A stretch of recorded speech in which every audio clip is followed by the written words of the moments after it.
The government is saying today that school pupils whose families claim universal credit will now be eligible for free school meals.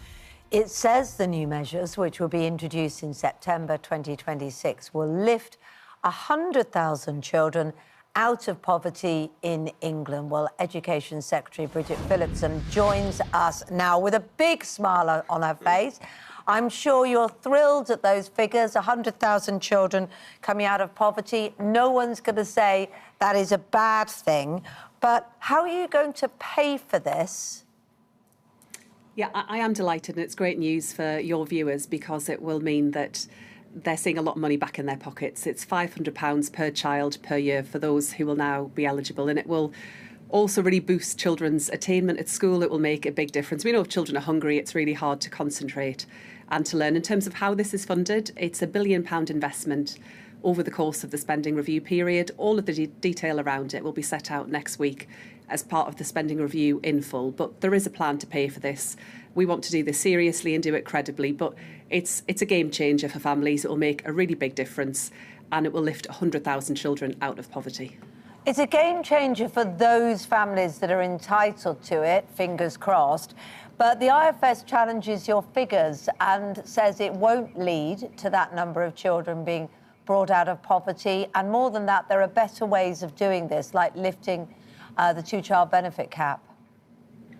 So I think the distinction between what I'm saying and what the IFS have said is just a difference around the timeline in question. But it's 100,000 children over the course of the Parliament.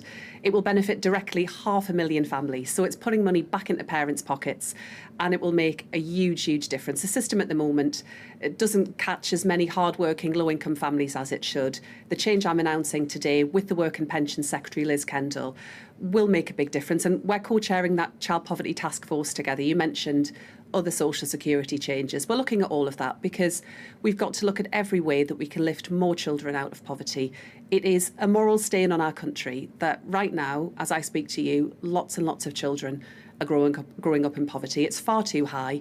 It has an impact on children, on their life chances. It has an effect on all of us as a society. And I spent, some of my childhood on free school meals. I spent some of my childhood in poverty. It's really personal to me because I know how it makes you feel. And if we can stop children feeling that way, if we can really ease the burden on families and help them out, then I think that is the difference a Labour government brings. Can I read to you a couple of, we've had loads of comments this morning, lots of them welcoming the targeting of child poverty.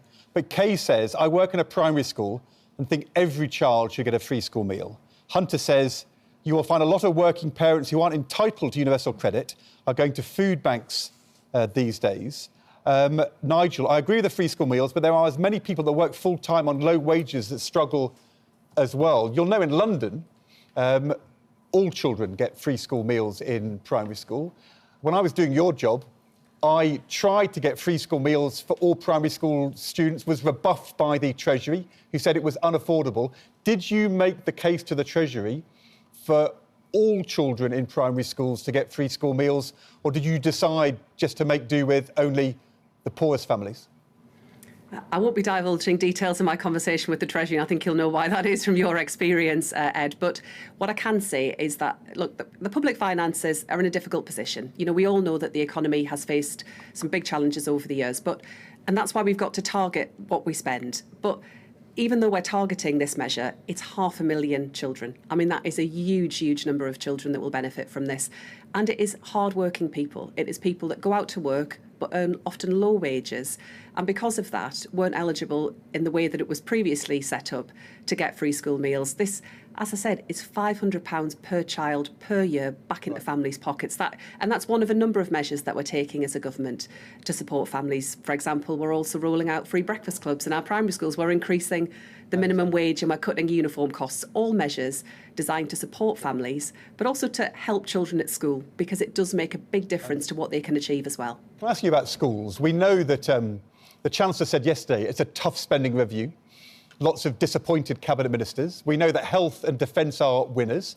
Widely reported that you're one of the departments which will get a very tough settlement. So you're announcing the good news today.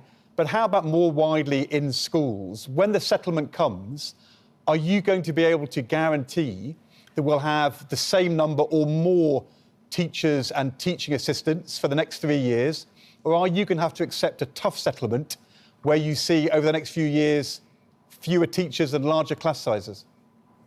Look, it's a challenge all around. It's a challenge for all of us. I'm afraid I'm not going to speculate more widely. You'll only have to wait until next week to see the full details of the spending review. But at the budget, what you saw was a Chancellor who was investing in our children, in their futures and in their life chances. It's why we've boosted schools' budgets already, why we've been able to pay our teachers more, because we think it's right that the people that provide that brilliant education get the backing that they deserve. And it's the single biggest way you can improve the quality of education for children. But, you know, it is challenging. Of course it is. I think everybody recognises that the public finances were left in a terrible mess by the last government.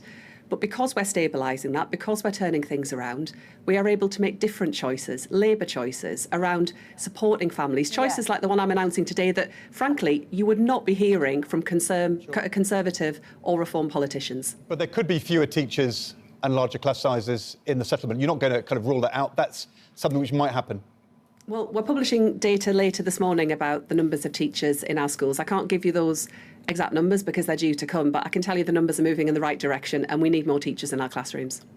I'm slightly fearful as I ask this. You'll have to say wait and see, but I'm sure you hear all the time from teachers that the budgets are on their knees anyway, and now by agreeing the settlement of increase of pay, they're having to find a chunk of that, I know you're paying some, find a chunk of that out of their budgets, and they've already had to reduce, you know, various support like teaching assistants, like SEND, all those things in schools. So schools are going to be thinking, well, you say you've given us more, but actually, in order for our teachers to be rewarded, we end up with less. Look, I have been upfront with schools about the challenges we face, and schools, like other areas of the public sector, are going to have to find some smarter ways of working. That's just the reality of where we are at the moment. So the Teachers' Pay Award that you referenced there, that's 4%. Sorry to interrupt, but do you have any idea of those smarter ways of working? Because the head teachers I talk to don't. I do, and I take my responsibility seriously to work with schools to deliver that. So one real example I can give you, we've worked with 400 schools around bulk buying of energy contracts. The schools that have taken part have seen a reduction by over a third in their energy costs. That's a big difference. So we want to work with schools, particularly on those areas of what they're spending that aren't on their workforce, to bring down costs, whether it's energy, procurement, how they recruit in terms of teacher vacancies. Practical examples of ways in which we're helping schools to save money. Yes, there is more to do. I'm not for one moment suggesting it's easy. I've been upfront with schools about that. But the Teachers' Pay Award that we accepted, we'd been clear for some time that we would be asking schools to pay for the first 1%. The rest of that, the 3%, we are funding and supporting. And we are putting more money into our schools, even with the backdrop of what is pretty challenging. We are investing in education because we know that's how we invest in our country's future and invest in our children. Well, the head teachers I talked to say they've done those things already, but we'll have to wait and see.